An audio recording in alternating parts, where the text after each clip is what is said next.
तो आज हम किसी ऐसे टॉपिक के बारे में बात करने वाले हैं जो कि आने वाले टाइम में बहुत ही ज्यादा इंपॉर्टेंट होने वाली है, बहुत ही ज्यादा, ठीक है, आपका फ्यूचर बना सकती है। क्या वो टॉपिक? डॉक्टर। ठीक है, हम देखने वाले हैं कि डॉक्टरों की क्या इंपॉर्टेंस है, ठीक है, हमारे इंडिया में, फिर हमारे कंट्री में, फिर पूरे विश्व में क्या इंपॉर्टेंस है और डॉक्टर कैसे बनते हैं और किस तरीके के डॉक्टर्स होते हैं। ठीक है, क्योंकि आने वाले टाइम में कोरोना बढ़ता चला जा रहा है, ठीक है, आप भी जानते हो कोरोना बढ़ रहा है, तो किसकी कमी पड़ेगी? डॉक्टरों की कमी पड़ेगी। तो अगर आप डॉक्टर बनोगे, ठीक है, तो क्या फ्यूचर आपका अच्छा होगा? क्यों? क्योंकि आपके पास पेशेंट की लाइन लगी रहेगी। ठीक है, तो इसीलिए ये टॉपिक बहुत इंपॉर्टेंट होने वाला है। क्यों? क्योंकि वो डॉक्टर्स के ऊपर है। ठीक है, हम कैसे डॉक्टर बने या फिर कोई भी बच्चा कैसे डॉक्टर बने, स्टार्टिंग से बताऊंगा क्या क्या करना है, कैसे कैसे बनना है डॉक्टर। तो दो तरीके के डॉक्टर होते हैं, पहला कौन सा? जिसके बाद डिग्री होती है, और दूसरा कौन सा? जिसे आप क्या कहते हो? झोला छाप डॉक्टर कहते हो। ठीक है, तो मैं बताने वाला हूं आप लोगों को दोनों में डिफरेंस और कैसे कैसे बनते हैं। मेरे साथ बने रहिए इस वीडियो में। मेरा नाम है विकास और आप देख रहे हैं हमारा YouTube चैनल ग्रेविटी 9.8 क्लासेस। तो बिना देरी करिए हुए चलिए स्टार्ट करते हैं आज की अपनी वीडियो। तो हमारा टॉपिक क्या है? How to become a doctor. क्या? How to become a doctor. ठीक है, how to become a doctor. पहले दो तरीके बताए मैंने। क्या? पहला पढ़ाई लिखाई से होता है, दूसरा जिसे हम क्या कहते हैं? झोला छाप डॉक्टर। ठीक है, तो पहले बात कर लेते हैं झोला छाप डॉक्टर के बारे में, उसके बाद हम बात करेंगे जो पढ़े लिखे या डिग्री वाले डॉक्टर्स होते हैं। ठीक है, झोला छाप डॉक्टर हम उस डॉक्टर को कहते हैं, मान लीजिए कोई डॉक्टर है, क्या है? कोई डॉक्टर है जिसने एमबीबीएस कर रखा है, उसका कोई क्या कर रहा है? क्लिनिक चल रहा है। ठीक है, आप गए, ठीक है, आपने चाहे पढ़ाई करी हो या ना करी हो, ये वो भी कर सकते हैं जिन्होंने आज तक कभी पढ़ाई ही नहीं करी। ठीक है, क्या करना है? आपको जाना, उसके अंडर में काम करना, ठीक है, उसके नीचे जॉब करना है उसके पास। वो आपको हर चीज सिखा देगा और आपको एक डॉक्टर की तरह प्रिपेयर कर देगा। फिर आप क्या करोगे? चाहे तो आप जाके अपना क्लिनिक खोल सकते हो, लेकिन ये इलीगल है। ठीक है, आप क्लिनिक नहीं खोल सकते, लेकिन बहुत लोग खोल के बैठे रहते हैं बिना डिग्री के। तो एक इसको भी डॉक्टर हम बोलते हैं, जो सिखाया गया एक डॉक्टर के नीचे रह के जो सीखा गया उसे हम झोला छाप डॉक्टर कहते हैं। ठीक है, तो ये तो आप सीख गए। उसके बाद ये तो एक तरीके से मान लीजिए डॉक्टर होते ही नहीं, बस कहते हैं, कहने नाम के डॉक्टर। लेकिन जो मेन जिसे हम डॉक्टर कहते हैं उसके पास क्या होती है? एमबीबीएस की डिग्री। तो बात करते हैं ये डिग्री कैसे मिलेगी हमें, तभी तो हम एमबीबीएस बनेंगे, डॉक्टर बनेंगे। तो इस डिग्री को बनने के लिए पाने के लिए मैं बताऊंगा आपको कैसे कैसे क्या क्या करना है कि आपको ये डिग्री मिल जाए और आप एक अच्छे खासे वेल एजुकेटेड एमबीबीएस डॉक्टर बन जाओ और आप अपना खुद का क्लिनिक चला सकते हो, खुद का हॉस्पिटल चला सकते हो, हर चीज चला सकते हो। ठीक है, और यहाँ तक कि आप गवर्नमेंट हॉस्पिटल में जॉब भी कर सकते हो। ठीक है, तो देखते हैं कि कैसे होता है। ठीक है, सबसे पहला स्टेप क्या है? पहला स्टेप आपको फर्स्ट से लेके 10th तक तो पढ़ना ही पढ़ना पड़ेगा स्कूल में। ठीक है, जो कि सभी सब्जेक्ट सेम होता है, सबका सेम होता है, कहीं भी चाहे दिल्ली में हो, उत्तर प्रदेश में हो, बिहार में, कहीं भी हो, सबका क्या रहेगा? सिलेबस सेम रहेगा। ठीक है, तो आपको फर्स्ट से लेके 10th तक पढ़ना है। उसके बाद बात करते हैं 10th के बाद क्या करना है।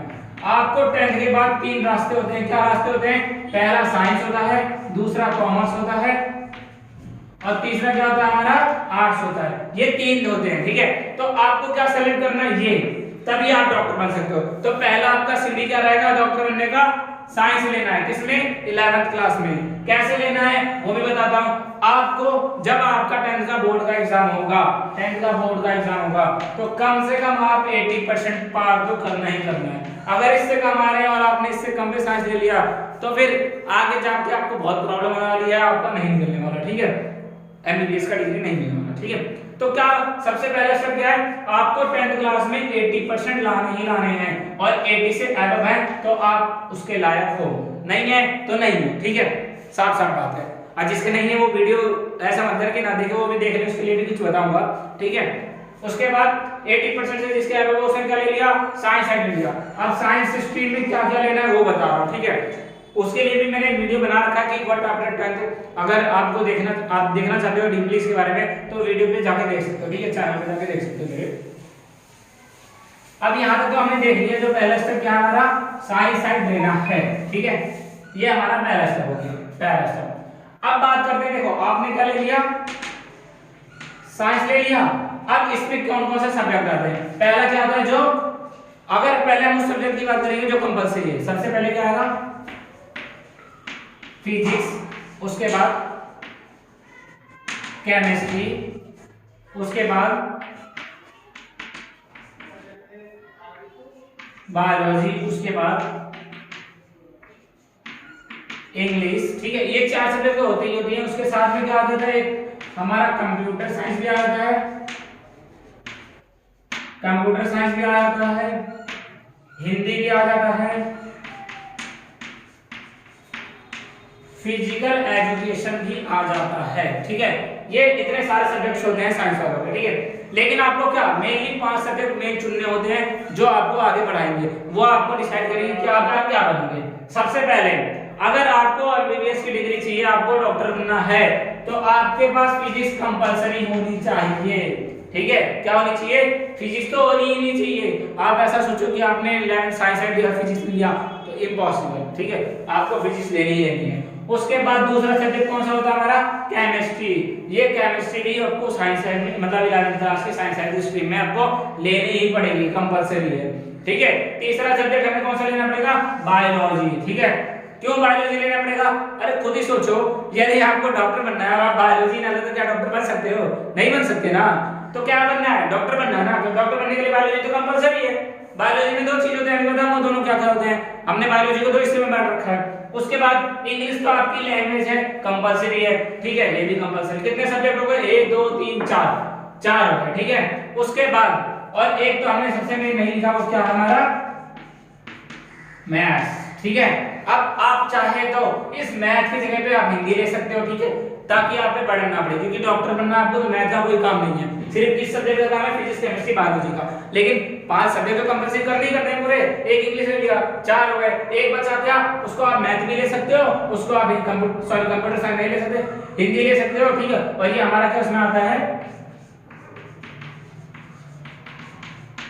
एडिशनल सब्जेक्ट में। ठीक है, एडिशनल सब्जेक्ट में आता है हमारा फिजिकल एजुकेशन। अब बात करते हैं मैथ ले या ना ले। ठीक है, इसके भी रास्ते हैं। यदि आपके दिमाग में चल रहा है कि आप इंजीनियरिंग भी कर सकते हो और आप डॉक्टरी भी कर सकते हो, मींस आपको डिसाइड नहीं है आप इंजीनियर बनना चाहते हो या डॉक्टर बनना चाहते हो, कोई डिसाइड नहीं है, तो आप मैथ भी ले लेना। ठीक है, क्योंकि जो मैथ और बायोलॉजी दोनों लेगा वो हर चीज कर सकता है। ये भी मैंने बता रखा, आप चैनल पे जाकर वीडियो देख सकते हो वाटर ट्रेंड में। ठीक है, तो आप अगर मेरी राय मानो डॉक्टर बनना है तो मैथ मत लेना। क्यों ना लेना, क्योंकि अगर आप मैथ लोगे तो आपका मैथ का भी बर्डन पड़ेगा। 11th 12th आपको मैथ भी पढ़नी पड़ेगी, उसको भी अपने साथ चलाना पड़ेगा। तो उसकी जगह पे आप एक आसान ले लो, क्या आसान सब्जेक्ट ले लिया, हमने हिंदी ले लिया। हिंदी में तो कोई मेहनत ही नहीं करती ना, नंबर तो आने ही आने हैं। उसके बाद क्या पढ़ी, ये 4 सब्जेक्ट पढ़े, 4 इंग्लिश सबको आती है। ठीक है, नॉर्मल इंग्लिश आप कहीं भी सीख सकते हो, खुद ही बना के लिखना पड़ता है। बचे क्या, ये 3 सब्जेक्ट पढ़ने हैं। अगर ये 3 सब्जेक्ट आप 11th 12th पूरा 2 साल पढ़ो तो आपका पेपर क्लियर होगा कि नहीं होगा, होगा। क्यों होगा, क्योंकि आपके पास बहुत ही कम आपको पढ़ना पड़ा। ठीक है, 3 ही सब्जेक्ट पढ़ना पड़ा। लेकिन यदि आप सोच रहे हो आपको इंजीनियरिंग भी करने का चांस है, वो तो 12th के बाद सोचा जाएगा कि क्या करना है, तो आप मैथ भी लो और बायोलॉजी दोनों लो। ठीक है, ये 2 चीज बता, लेकिन ये कहीं स्कूल में मिलता है, बस हर जगह नहीं मिलता। ठीक है, वैसे मैंने भी लिया था मैथ और बायोलॉजी दोनों लिया था। ठीक है, उसके बाद बात करते हैं, इंग्लिश ले लिया आपने।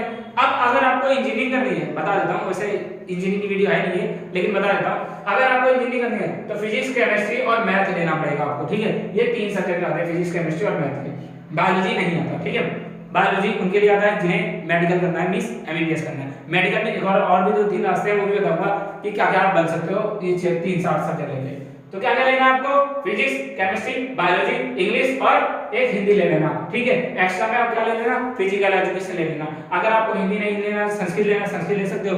आपको उर्दू लेना तो उर्दू ले सकते हो। ये लैंग्वेज वाले सब्जेक्ट है, आप उनमें से कोई से भी ले सकते हो। ठीक है, तो इतना बात कर लिया हमने, क्या लेना हमको, ये 11th और 12th में क्या लेना। ठीक है, ये हमारा 11th 12th का हो गया। अब बात करते हैं 12th में कितनी परसेंटेज चाहिए, क्या रिक्वायरमेंट होती है, क्या एलिजिबल क्राइटेरिया होती है। ठीक है, क्या एमबीबीएस की डिग्री पाने के लिए। उसके बाद आपने 11th क्लियर कर ली, ठीक है, 12th भी क्लियर कर ली।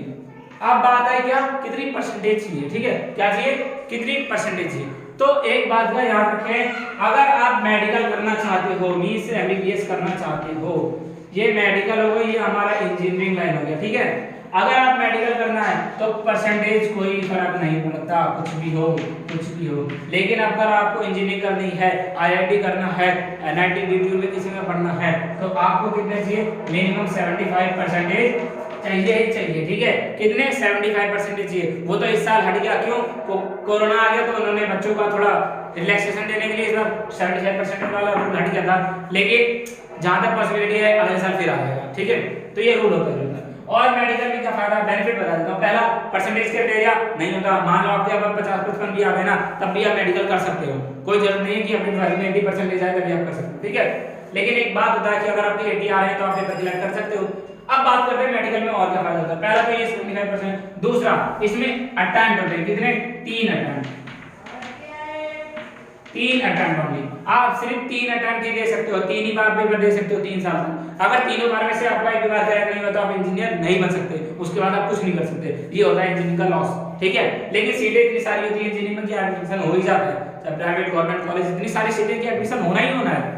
बट सुन लो, क्या मेडिकल वाली लाइन में बात करेंगे, मेडिकल लाइन एमबीबीएस, उसमें सीटें लिमिटेड होती हैं।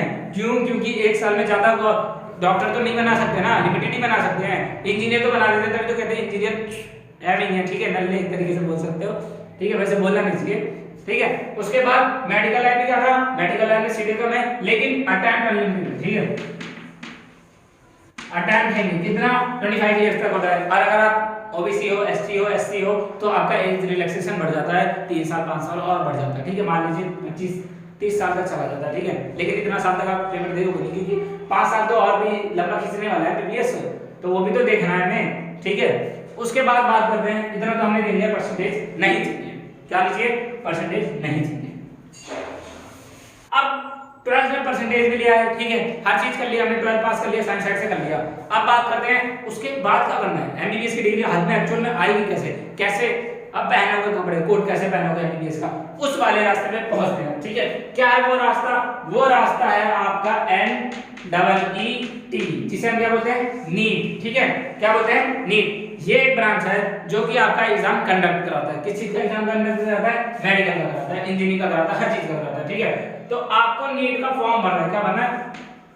फॉर्म फिल करना है। कितने का आता है? 1500 का जनरल का आता है, ठीक है, 1400 का ओबीसी का आता है, और अगर वो एससी एसटी है तो उसका 750 रुपीस आ गया, और गर्ल्स है तब भी 750 रुपीस आ जाता है। तो ये होता है रिलैक्सेशन जिसके पास ओबीसी एससी एसटी है, ठीक है। तो आपको ये फॉर्म फिल करना है। फॉर्म में क्या पूछा जाएगा? आपकी 9 में कितनी परसेंटेज थी, 10 में कितनी परसेंटेज थी, 11 में कितनी थी, और 12 में कितनी थी, और किस किस साल आपने पास किया। तो ये सारे मतलब 10th 11 12 ये 3 साल जो आपके लगातार हैं, इसमें आपको फेल नहीं होना चाहिए। यदि आप फेल हो तो आपका नहीं, आप ये कर नहीं सकते, फिर आप फॉर्म ही अप्लाई नहीं कर सकते। तो 9 10 11 12 से 4 साल आपको फेल नहीं होना, ठीक है। ये मैं बताना भूल गया था, समझ लेकिन बता रहा हूँ, ये फेल नहीं होना। क्या करना है? उतनी मिनिमम परसेंटेज आपको लपेट के रखनी है, मतलब लाके रखनी है, ठीक है। आपने उतना कर लिया 9 10 11 12 चारों साल का आपका रिजल्ट बनना है। आपको अपने आधार कार्ड के बारे में बनना पड़ेगा, मोबाइल नंबर, जीमेल आईडी, ठीक है, अपने पेरेंट्स के बारे में, और आपने किस स्कूल से किया था, 12 11 सब भरना, रोल नंबर वगैरह सब भर दिया। इसमें कौन कौन अप्लाई कर सकता है? जैसे मान लीजिए 2021 का पेपर है, 2021 का पेपर है, किसका? नीट का पेपर है, तो कौन कौन अप्लाई कर सकता है? वो बच्चे भी अप्लाई कर सकते हैं जो बच्चे 2020 में 2020 में हाँ पास हो चुके हैं, और जो बच्चे 2021 में पास होंगे, आने वाले अप्रैल में होंगे, क्योंकि फॉर्म तो फरवरी में ही आ जाता है, ठीक है, लेकिन रिजल्ट तो 12th का कब आता है? अप्रैल मई जून में आता है। तो जो बच्चे 12th में हैं, पढ़ रहे हैं, पास होने वाले हैं जनवरी फरवरी के टाइम पे, ठीक है, वो बच्चे भी अप्लाई कर सकते हैं। मींस जिसे हम क्या कहते हैं? Appearing, 12th appearing. दो होते हैं कौन? एक 12th पास आउट और एक दूसरा 12th अपीयरिंग। तो 12th अपीयरिंग वाले भी भर सकते हैं, 12th पास आउट वाले भी भर सकते हैं, अप्लाई कर सकते हैं, ठीक है। इतना देख लिया कि हमने फीस भर लिया, फॉर्म भर लिया, ठीक है। उसके बाद की बात करूं मैं, तो उसमें क्या करना है? आपने जब नीट का फॉर्म भर लिया, ठीक है, तो आपका एग्जाम होगा, कब होता है ये? मई के फर्स्ट वीक में, ठीक है, मई के फर्स्ट वीक में जो फर्स्ट संडे पड़ेगा, क्या पड़ेगा? जो फर्स्ट संडे पड़ेगा उसी दिन आपका एग्जाम होगा। कैसा होता है? ऑफलाइन एग्जाम होता है, ठीक है, मतलब आपको सीट मिलेगी वहां पे, ठीक है, और मार्कशीट मिलेगी, आपको वहीं पे भरना पड़ेगा, क्वेश्चन पेपर मिलेगा, ठीक है, कंप्यूटर में नहीं होता। लेकिन मैं अगर हम इंजीनियरिंग की बात करें, जिसमें बीटेक का पेपर होता है, जो हमारा जेईई जिसे हम कहते हैं, तो उसमें आपको कंप्यूटर पे देना पड़ता है, जिसे ऑनलाइन एग्जाम कहते हैं। लेकिन नीट में ऐसा नहीं होता, ठीक है, ऑफलाइन एग्जाम होता है, इतना पता होना चाहिए। तो आपको प्रिपरेशन भी इस तरीके से कर देना कि ओवर सीट में आपको गलती ना हो। बहुत से बच्चे पढ़ने में तेज होते हैं, सारे क्वेश्चन भी कर लेते हैं, लेकिन लास्ट में क्या करते हैं? ओवर मार्कशीट गलत भर दी, आंसर गलत भर दिए जल्दीबाजी में, कट गया, खत्म कहानी, नहीं आया नंबर, नहीं हुआ एडमिशन, ऐसा होता नहीं है। ठीक है, आपने ऑफलाइन भरा, ऑफलाइन होता है एग्जाम, सॉरी फर्स्ट एग्जाम, तो आपको मई से पहले तैयारी करनी है। क्या क्या आता है पेपर में? Physics, chemistry, biology. ठीक है, ये चीजें आती है। क्या क्या आती है? फिजिक्स, केमिस्ट्री और बायोलॉजी। कितने कितने नंबर के आते हैं, कितने क्वेश्चंस आते हैं, ये भी बताऊंगा। क्या नेगेटिव मार्किंग होती है कि नहीं होती, वो भी बताऊंगा। ठीक है, देखो सबसे पहले अगर मैं फिजिक्स की बात करूं, ठीक है, क्या की बात करूं? फिजिक्स की बात करूं। ठीक है, तो फिजिक्स के आपके 45 क्वेश्चंस आते हैं। ठीक है, केमिस्ट्री के भी 45 क्वेश्चंस आते हैं और बायोलॉजी के 90 क्वेश्चंस आते हैं। ठीक है, मैंने आपको स्टार्टिंग में बताया था कि बायोलॉजी दो हिस्से में बढ़ती है। किस किस चीज में बढ़ती है? बॉटनी और जूलॉजी। ठीक है, बॉटनी और जूलॉजी। बॉटनी मतलब जिसमें प्लांट्स के बारे में पढ़ते हैं, किसके बारे में पढ़ते हैं? प्लांट्स के बारे में पढ़ते हैं। और जूलॉजी जिसमें एनिमल्स के बारे में। ठीक है, तो प्लांट्स और एनिमल्स के बारे में जिसने पढ़ेंगे वो हमारा हो गया बायोलॉजी। अब बात करते हैं 90 क्वेश्चंस आते हैं। एक क्वेश्चन आपका 4 नंबर देता है, कितने नंबर देता है? 4 मार्क्स। 4 marks 1 question. तो इस तरीके से कितना हो गया? 4 से मल्टीप्लाई करेंगे कितना आया? 180। कितना हो गया? 180। ये भी कितना हो गया? 180 हो गया। और ये कितना हो गया? 360। तो ओवरऑल मैं बात करूं कितने नंबर का हो गया? 720 का हो गया। 4 कैलकुलेट कर लो। ठीक है, 720 मार्क्स का आपका पेपर आ गया। ये क्या है? और मार्क्स पे जो पेपर आएगा वो है 720 का पेपर है। अब इसमें से लाने कितने होते हैं? ठीक है, और कितने टाइमिंग होता है ये भी बता देता हूं। टाइमिंग आपको सिर्फ कितना मिलेगा? 3 आवर्स। ठीक है, 3 आवर्स मतलब 180 मिनट्स। और क्वेश्चंस कितने हैं टोटल? 180। मतलब आपको 180 क्वेश्चन 180 मिनट में करने हैं। ठीक है, ये है क्या? पेपर। ठीक है, तो 180 क्वेश्चन 180 मिनट, जिसमें से बायोलॉजी बहुत आसान होती है। आप देखते हैं यहां से कर सकते हो। फिजिक्स में नॉर्मल होती है, केमिस्ट्री में नॉर्मल होती है। अगर आपने तीनों सब्जेक्ट अच्छे से पढ़ रखा है तो आपका पेपर क्लियर होना ही होना है। ठीक है, उसके बाद देखते हैं, उसके बाद बात करते हैं तैयारी कैसे करते हैं। ठीक है, इस पेपर को तैयारी कैसे करनी है, आपको पेपर क्लियर करना है। चलो उसके बाद चलो हाँ ये सुनते हैं पेपर तैयारी कैसे करनी है। पेपर को तैयारी करने के लिए बहुत सारे तरीके हैं। आप अपनी बुक से पढ़ सकते हो। क्या आता है, किस में से पेपर आता है? एनसीईआरटी में से आता है। ठीक है, आप एनसीईआरटी भी पढ़ के निकाल सकते हो पेपर, या तो आप कोचिंग ले सकते हो। कोचिंग ले सकते हो जिसमें बहुत सारे इंस्टीट्यूट आते हैं। कौन कौन से आते हैं? आकाश इंस्टीट्यूट आता है। ठीक है, एलन आता है। ठीक है, ये बड़े बड़े कोचिंग हो गए, ये सब बहुत सारे कोचिंग आते हैं। ये सब क्या मेडिकल की तैयारी कराते हैं, हॉरिजन हो गया और भी बहुत सारे ऐसे। ठीक है, ये सब मेडिकल की कोचिंग कराते हैं। तो इनका जो पैकेज होता है ना तैयारी कराने का, ये साल भर तैयारी कराते हैं। और इनका अगर आपने 12th पास करके कितनी तैयारी करी तो आपका लगभग रहता है 1.5 लाख लगभग करा जाता है। 1.5 लाख तक फीस रहती है। ठीक है, और 1.2 लाख रहती है, ऐसे ऐसे करके फीस रहती है। ठीक है, तो आपको ये लोग क्या कराते हैं? पढ़ाते हैं, तैयारी करवाते हैं, बुक्स लाते देते हैं। ठीक है, आपको नोट्स देते हैं, क्वेश्चन पेपर देते हैं, सैंपल पेपर देते हैं, हर चीज प्रोवाइड करते हैं। ठीक है, टेस्ट सीरीज देते हैं। तो आप लोगों के आप जो यहाँ पे रुके उनके लिए बेनिफिट वाली चीज बताऊंगा। यदि आपको आकाश के notes, question paper, books, booklet, ठीक है, कुछ भी चाहिए आपको मेरे से आप कॉन्टैक्ट कर सकते हो। मैं आपको फ्री में प्रोवाइड कर दूंगा। ठीक है, आप लेने जाओगे तो 20-30 हज़ार का आपको मिलेगा पैकेज। ठीक है, लेकिन मैं आपको फ्री में प्रोवाइड कर दूंगा। ठीक है, उसके बाद आपको अगर इंजीनियरिंग का भी चाहिए तो इंजीनियरिंग का भी मैं प्रोवाइड कर दूंगा आकाश का। ठीक है, मेरे पास आकाश की हिंदी इंजीनियरिंग भी है, मेडिकल की भी है। ठीक है, तो उसके बाद क्या करना है? तैयारी हो गई, तैयारी हो गई, पेपर क्या करना है? पेपर क्या करना है? पेपर भी क्या कर लिया। उसके बाद नंबर कितने लाने हैं? क्या मेन क्या आता है? नंबर। हमने कितने नंबर का 720 नंबर का पेपर दिया था, कितने नंबर लाए कि हमारा क्या हो जाए? एडमिशन हो जाए। क्या हो जाए? एडमिशन हो जाए। तो एडमिशन लेने के लिए आपको मिनिमम नंबर लाना पड़ेगा। क्या? कितना? सबसे पहले तो आपको क्वालिफाई होना पड़ेगा। क्वालिफाई बहुत कम नंबर से भी हो जाता है, बट सीटें लिमिटेड है। क्या है? सीटें लिमिटेड बहुत कम है। पहले एम्स अलग था, लेकिन अब नीट से जुड़ चुका है, तो एक ही बार पेपर होता है। आपको एम्स में, जिम्मर में, नीट में, ठीक है, जितने भी क्या कर रहे हैं जामिया अहमद हो, सब जितने भी कॉलेज हैं, डीयू के भी कॉलेजेस हैं, सब में आपका एडमिशन हो जाएगा। कौन कराता है? मैक कराता है। मैक कौन है? एक संस्था है जो कि क्या कराता है? काउंसलिंग कराता है। ठीक है, मेडिकल की काउंसलिंग कराता है।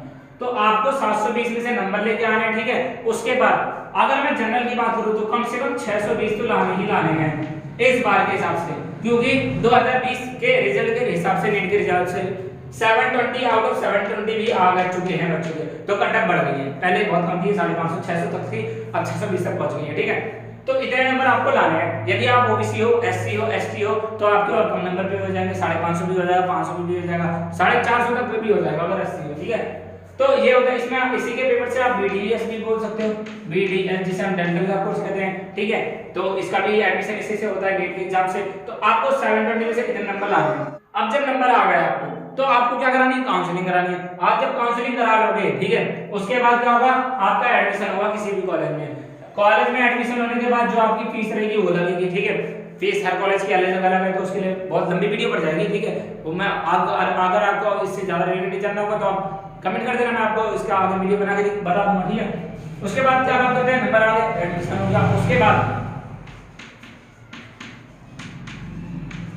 आपने क्या किया, एमबीबीएस किया, ठीक है। क्या किया, एमबीबीएस। ये जब एडमिशन होने के बाद आपका एमबीबीएस चलेगा। जब एमबीबीएस आपका खत्म हो जाएगा 5 साल में, ठीक है, तो आपको क्या मिलेगी, डिग्री मिलेगी। वो डिग्री से आप ये साबित हो जाता है कि आप डॉक्टर बन चुके हो। इस 5 साल के पूरे ड्यूरेशन में आपको यही सिखाया जाता है कि डॉक्टर क्या है, डॉक्टर कैसे बनना है, क्या है डॉक्टर, ठीक है, कैसे कैसे काम करना है, कैसे ऑपरेशन करना है, सब कुछ ही सिखाई जाती है, ठीक है, A to Z सिखाई जाती है। फिर एमबीबीएस आप बन गए, उसके बाद आपको डिग्री मिल गई। अब आप अपना कारोबार भी शुरू कर सकते हो, आप गवर्नमेंट के उसमें हॉस्पिटल में भी काम कर सकते हो, ठीक है, आप हर जगह कर सकते हो। तो इसे बोलते हैं वेल एजुकेटेड डॉक्टर, ना कि झोला छाप वाले को, ठीक है, जो दूसरे के नीचे क्लिनिक में रहकर सीखा हुआ है, ठीक है, सीखा हुआ है। उसके बाद यहाँ पे देख लीजिए, अब आपके पास डिग्री मिल गई, एमबीबीएस कर लिया। उसके बाद अगर आपको स्पेशलिस्ट बनना है, ठीक है, तो उसके बाद 3 साल का कोर्स होता है, एमएसएमडी होता है, ठीक है, तो वो भी आप कर सकते हो। तो आप स्पेशलिस्ट डॉक्टर बन जाओगे, आप ऑपरेशन वगैरह भी कर सकते हो, सर्जन भी कर सकते हो, ठीक है। और अगर आपको दवाई का डॉक्टर बनना है तो फार्मेसी होता है, वो भी आपको बायोलॉजी लेनी पड़ेगी 12th में, ठीक है, 11th पास में आपको बायोलॉजी लेनी पड़ेगी। तो आप क्या बन सकते हो, डॉक्टर बन सकते हो, ठीक है, ये सॉरी फार्मेसिस्ट बन सकते हो, फार्मासिस्ट बन सकते हो। तो ये तरीके थे डॉक्टर बनने के, ठीक है। इसी तरीके के और भी आप वीडियो देखने के लिए हमारा चैनल सब्सक्राइब जरूर करें। यहाँ पे आपको हर तरीके की एजुकेशनल वीडियोस मिलेगी, फ्री में नोट्स मिलेंगे, हर चीज मिलेगा, ठीक है।